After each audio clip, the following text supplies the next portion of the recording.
After her heartbreak and grief, Amara sought silence. Not the kind that empties you, but the kind that heals. Obaye Ridge, a quiet lakeside town. It seemed to be the right place for that healing. It wrapped around her soul. She felt warm and welcomed, ready to kickstart her life again.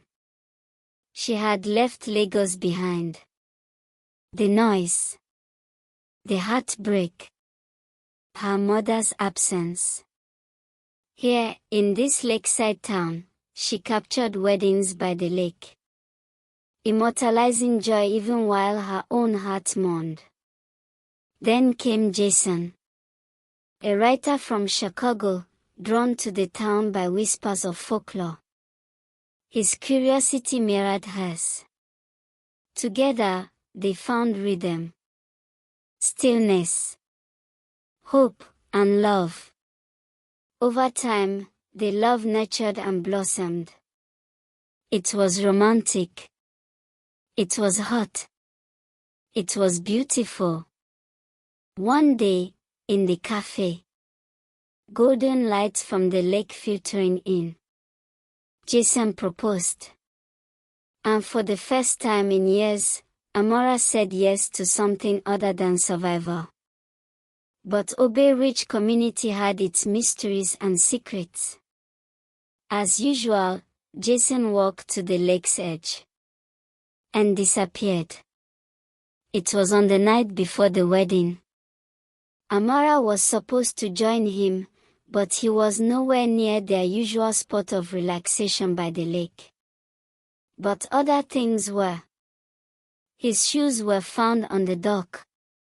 His phone, cracked and waterlogged, washed ashore. The police called it a drowning. The locals called it the cycle. Grief sharpened her. She set out and began to ask the locals some very deep questions.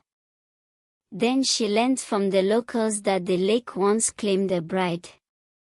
A woman betrayed on her wedding day, and in her sorrow, she cursed the waters. Since then, every 7 years, a groom disappears. Always near the lake. Always without warning. Amara called it a lie. With a very strong resolve, she declared that the so-called circle will not work this time. He searched everywhere. She searched even the abandoned home of the mystery bride. She had absolutely no idea what she was searching for. But one day, she dug into archives no one had touched in decades. And there, buried beneath pages of myth, she found a letter. One never delivered. Amara waited 7 days before she returned to the lake. Alone. She held a lit candle, along with Jason's photo and the letter. Her voice was steady, cutting through the fog. Softly, she said to the lake, "I know your pain. But he didn't betray you. Neither did mine. Let us go. Let us love." The lake stirred, and suddenly swallowed her. She awoke not on land, but inside a vision. In the vision, she was in a submerged chapel. Forgotten grooms standing like statues. And at the altar, veiled in sorrow, was the drowned mystery bride. "Would you plead for him?" the mystery bride whispered, while my own love drowned in silence. Amara held out the letter.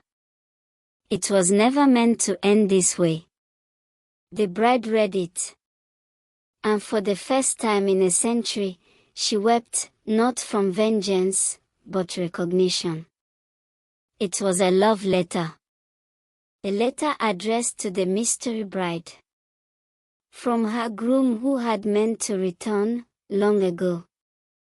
Amara woke in the middle of same night, wondering what kind of perplexing dream she just had.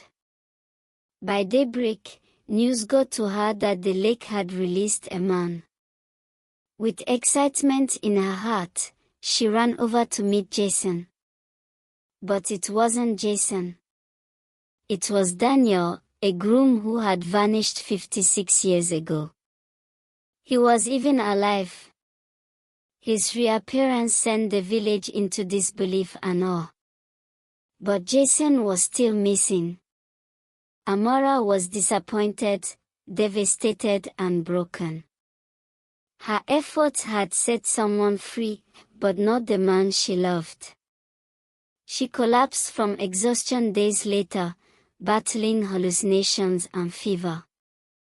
Her mind was stuck between reality and the lake's visions. Doctors feared her trauma had broken her. Then came Richmond, a charming and well-behaved entrepreneur whose family ran the lake's main lodge. He encouraged her to forget about her past and move on in life. He confessed his feelings towards her.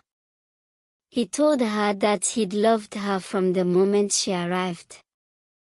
Everyone else advised her to move on with her life and give Richmond a chance. But Amara couldn't. Her heart, even in fragments, still beat for Jason. She visited the lake one final time. Softly and boldly, she said to THR mystery bride, "I was not responsible for what happened to you. I don't deserve your silence. I've honored your sorrow, but I won't carry your curse. I want my man back." But there was no response. No ripple. No voice. So she walked away. 2 weeks passed. She had stopped visiting. She had stopped pleading. But still, she was not her usual self. Then, during a market festival in the village square, she saw them.